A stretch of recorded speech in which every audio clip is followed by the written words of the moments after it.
And we're live, episode 6 of Athletic Insights. I'm joined here today by my guest, Tommy Nedow. Tommy, how are you? Pretty good, Zach. How are you doing? I'm good, man. Thanks for coming in. I appreciate it.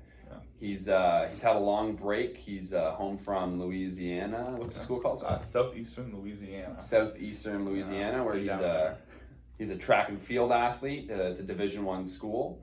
We'll touch base on all that a little bit later, but Athletic Insights is a resource for youth sports organizations, parents, the community, young athletes and coaches to get a glimpse in behind the scenes of elite athletics and what it really looks like.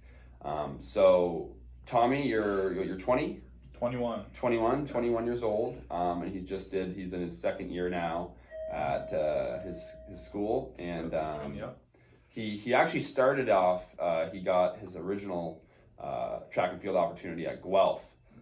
So we'll touch base on that a little bit later, but first just tell us a little bit about the youth sports experience you had in Brockville and how that led you to pursue track at a high level. All right, so to start with, I did every sport possible. I had great parents.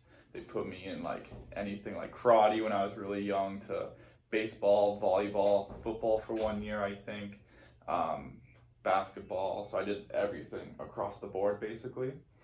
And then just in high school, I did track too. That was just the thing. So I started with track in high school. I started I think I did high jump and long jump. You did high jump. How was that experience? Were you good at it? Okay, I don't know. I broke my arm. Oh boy. I broke my arm in, was that hockey that year? I think it was hockey.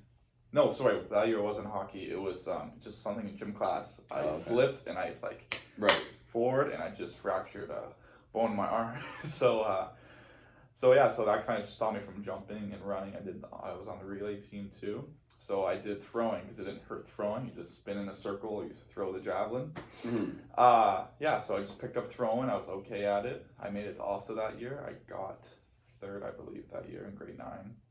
So after that, I kind of fell in love with it. And also my brother, he did it. So we kind of, I kind of go in his footsteps a little bit in that way and just kind of fell in love with it after that.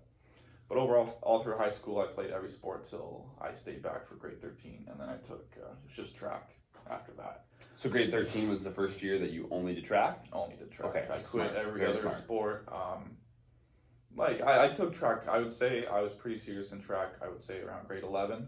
I was going for an international standard that year, and I missed it for about 2 meters. With your jav? No, that was discus. Discus. So I'm mainly a discus thrower. Then I would say shot put, and then now I do hammer throw. Very cool. We can talk about that later for those who are interested in track, maybe. For sure, yeah. That's what this is for. If you're a thrower, you usually get put in all the events, any track. But what was I saying? Yeah, so grade 11, just missed a standard. Then I was like, oh, I could actually be like okay at this. I started getting some looks at some schools. In Canada? And the U.S. Very cool. So I was like, helps out with school payments. I like doing it, so I could be better at this. Grade 12, I did a bit more seriously, and then I kind of missed the opportunity to go to the States. Really, I just wasn't thrown far enough. And I didn't know what I wanted to do in school, so stay back a year, probably the best decision I could have made. And then I did an athletic co-op. Okay. Tell us a little bit about that. So just started doing that when I was in grade 11. They did with the hockey players. So hockey players that come, they can do the co-op because TIS was like, you put just as much time in athletics as you do in a job sometimes. Right. Like for me on like the busy days, I probably spend in total like preparation and like rehab, working out like I say 4 to 6 hours, and like 6 hours is probably like a shorter shift, but still like a shift at like a job. So that's what they thought. So I talked to Mrs. Kennedy, one of the teachers there at TIS, and I was like, hey, can I do this year with track? And she's like, yeah, you just need to sign off as a coach, you need a mentor. So lucky for me, Tim was at home for that 1 year, and I also had Clark Flynn as my two mentors, so like weightlifting side and Tim as my coach side that year. So I just went like all in on track. I had 2 other classes in school, and I just worked track and school.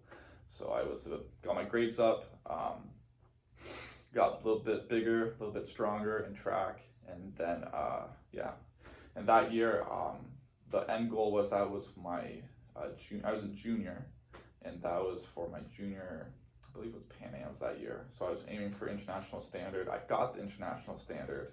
I hit it at the end of the year, but I was third instead of top two, and I only take the top two. Bittersweet, but overall, I just wanted to hit the international standard. Yeah, but that showed you that you were just to say like yeah. I could.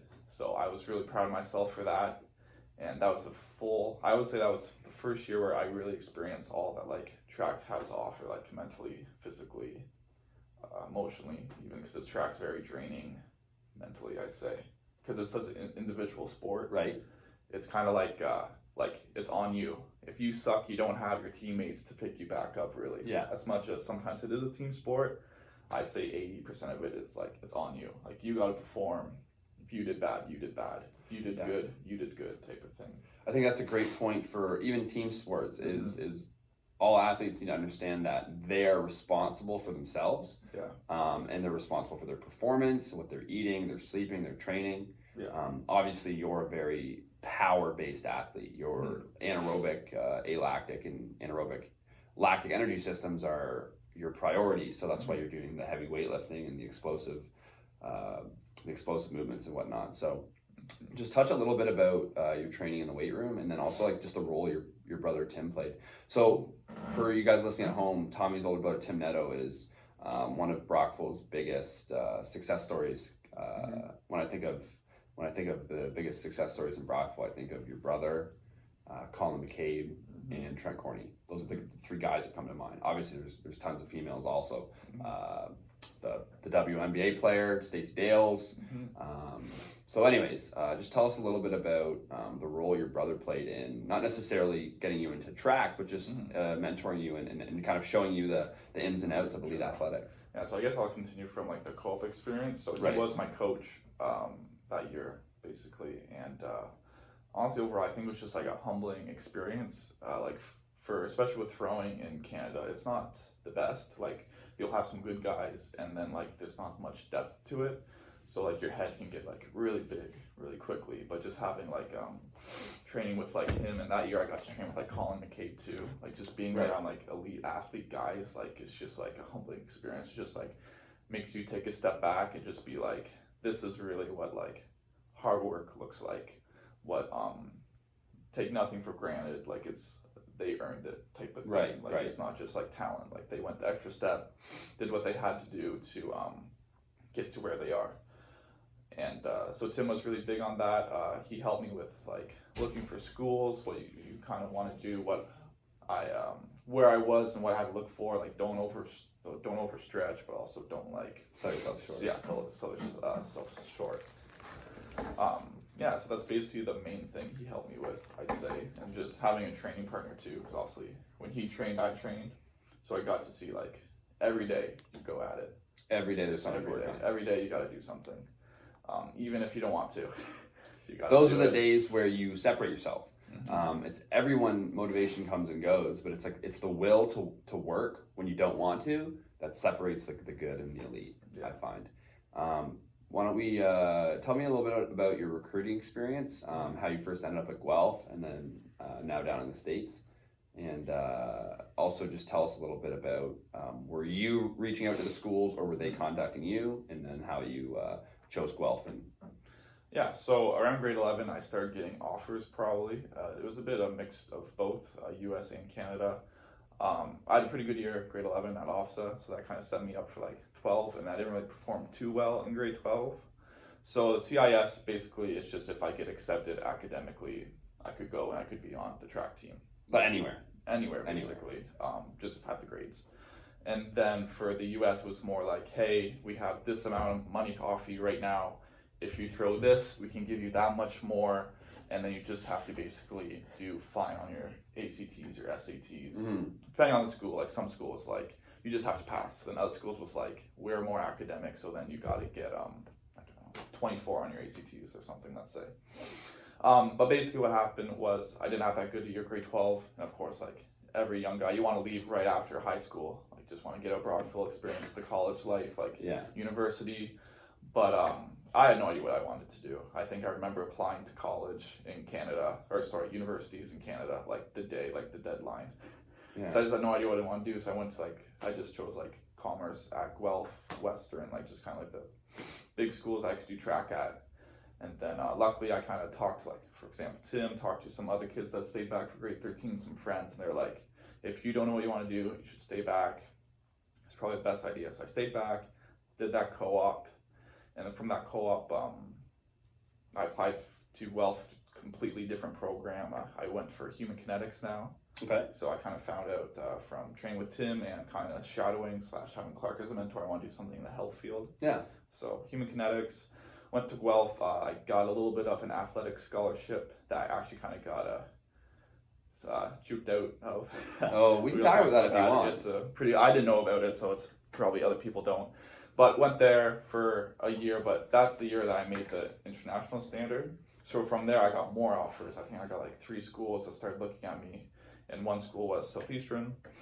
That one was, I think, Minnesota, I believe. And there's another one. And basically, these 2 schools were we can give you 50%. And if you're smart enough, you can get some academic. And my rule was with my parents and myself was if it's not cheaper or as expensive to go to school in Canada, I can't go. Right. It's with the dollar, it's just smart. There's no point of me putting myself in that big of a hole. 100%. There's no point. So those schools were out of the question. Then Southeastern came along. It was more just I knew the coach, Amin Nikfar. He was an Iranian shot put thrower. He went to the Olympics in 2008. I think he won one before that too. But so great dude, knows what he's doing. Just a couple contacts with him. Tim knew him. Another coach that I worked with before knew him.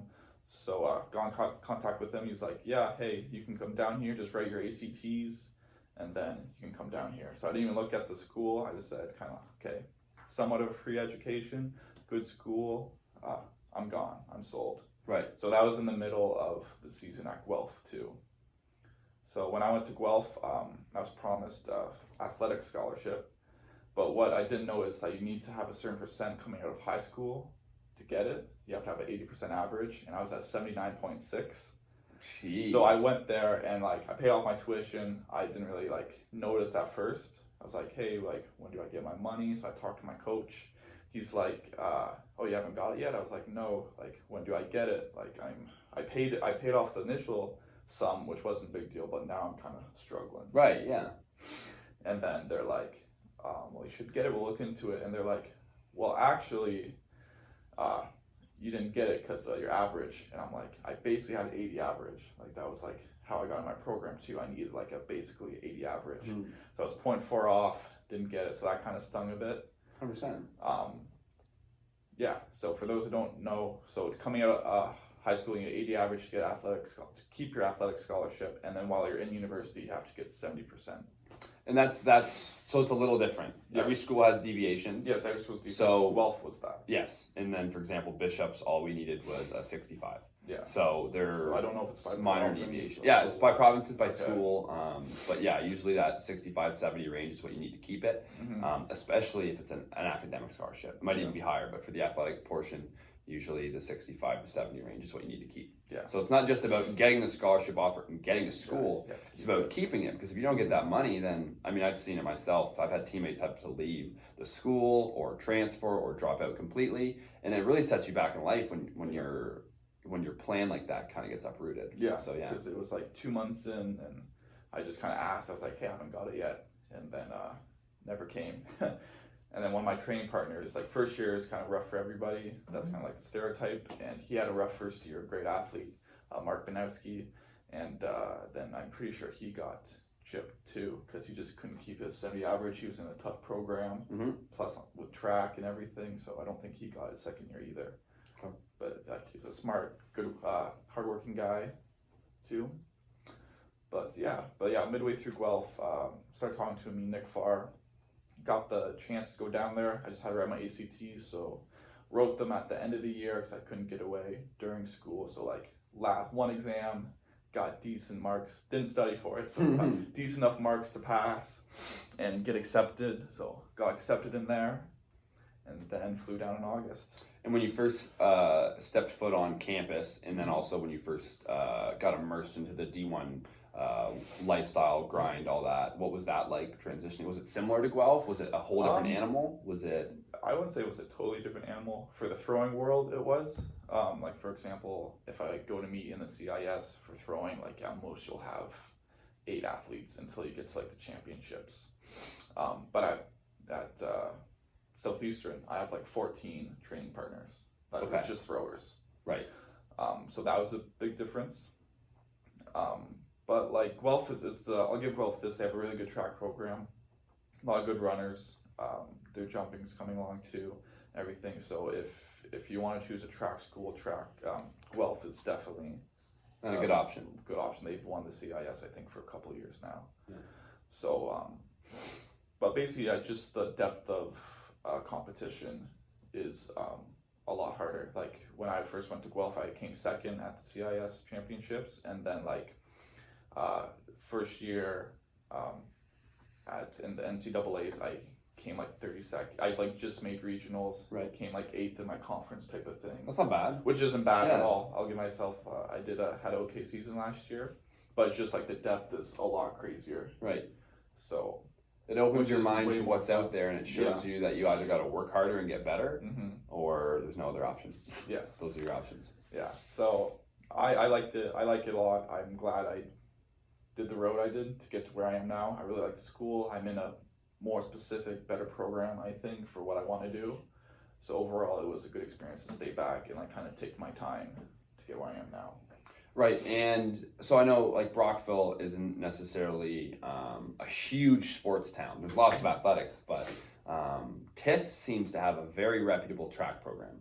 It seems that they compete with the schools, the bigger schools in Ottawa or Toronto or wherever you are. Even sometimes you guys go down to the States for Florida meets, and you guys still perform really well. So talk about the impact that the TIS program had on you, and just that community that TIS had with the because at BCI we didn't get that. We had a track team with one coach. I remember my first day of grade 9, there was about 20 of us in all different events with one coach, and we were just doing weight workouts in the hallway with like 2-pound dumbbells. And that was the day I was like, I'm not doing track anymore because this is a club. I told the coach that this is a club, this isn't a team. No offense, I'm sorry, I'm out. Because I knew what elite athletics looked like, and that was not it. So just touch base a little bit about on like what the development TIS did for you. Yeah, so basically TIS, like you said, known for track. Mr. Westrate is the man. I think he retired, but I'm pretty sure he still helps out. But I just remember like first day of grade 9, when like track was the thing, like indoor track, like everybody went out, like probably had like 80 kids, I think, just going out, like half of them. So it was almost social too, right? It was just social. It was, I think, the most fun I've ever had in sports would be on track teams. Like we went to London, I'll just go to Toronto, like stay over a hotel and just have fun with your friends. Right. Really, it was more that than a competitive sense, I think, for a lot of kids.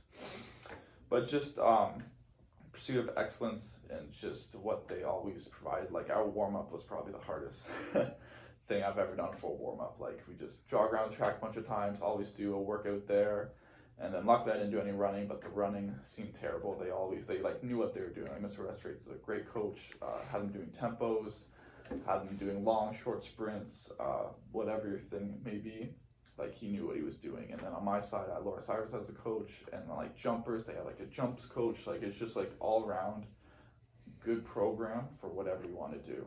Because like a lot of schools don't offer that. Like if anything, it's just like a volunteer, like you said. Right. Yeah. Like he didn't know what he wanted to do, but he just wanted kids to come out and do track. Yeah. But at TIS we had like coaches for everything. Even if they were volunteers, like they at least like did it in the high school themselves. Yeah. Or in college, whatever it may be, and they were just always there. Always try to get better. They learned outside of track too to bring something to the athletes. And that's how I feel about BCI's football program. Mm-hmm. Not so much anymore, but in the past we had Pete Atkinson, we had Tom Bell, we had Rich Sidlow, we had Zink. We had like positional coaches, and it was kind of the culture at BCI was football, the culture at TIS was track. And football too, but mainly track. Yeah. BCI basketball, we had Pat Larry, Reese's dad, and Jim Vickers.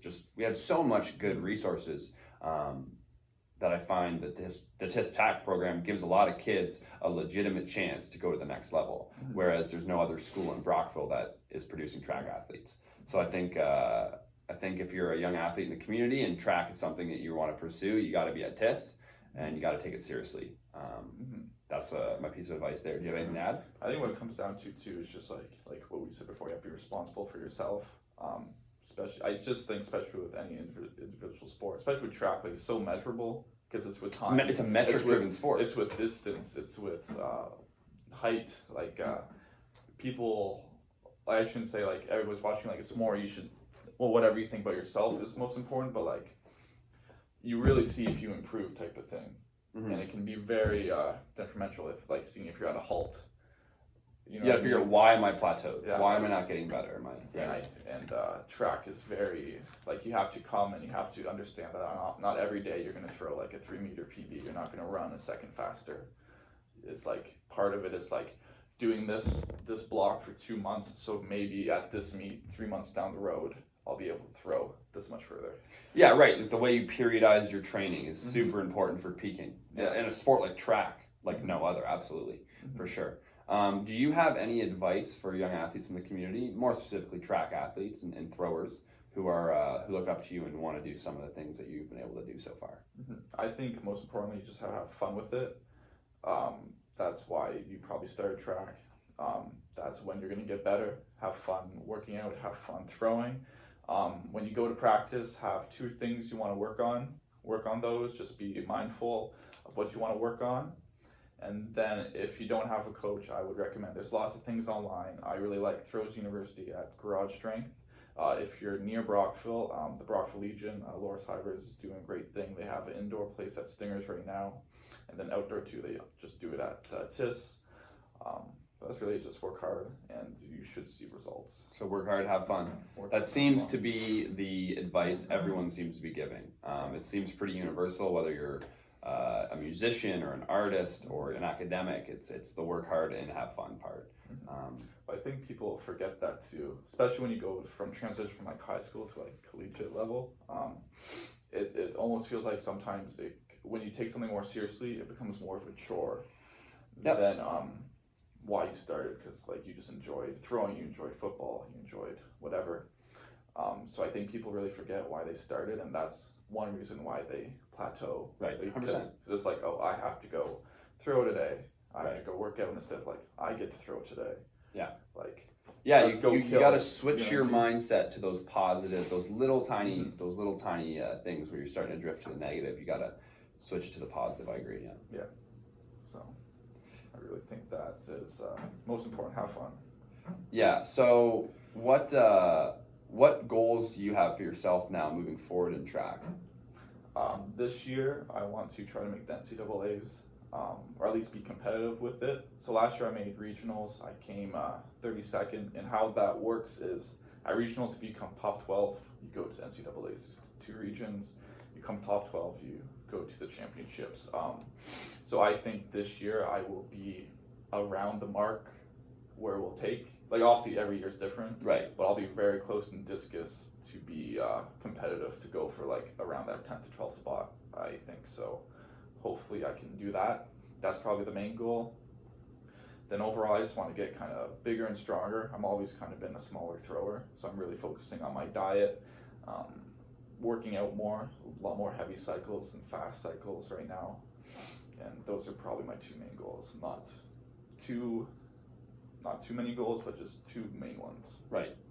Okay. Last thing I'm going to ask you, time out. What are we at for time? 1 minute 25.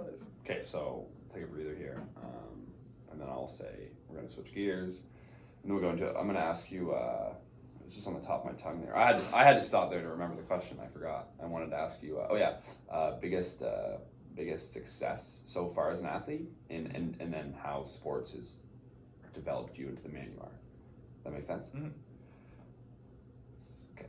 So we're gonna switch gears here, guys. Last question for Tommy is, what has your biggest success in sport been to date, and how has elite athletics shaped you into the young man you are? Because you're a great role model for the young kids in the community. You didn't have the straight line to the path you wanted, but you didn't give up. You were consistent and you persevered, and you ended up getting a D1 scholarship. So just biggest success, and take it from there. Yeah, so biggest success would be probably getting my scholarship because it's always been a dream of mine. But to go along with that was making that international standard. Right. Just saying like, I could do this. I could take this seriously enough to be considered like a good thrower, a competitive thrower in any type of university setting. So that led to the D1 offer, and that was probably my biggest success story for athletics so far.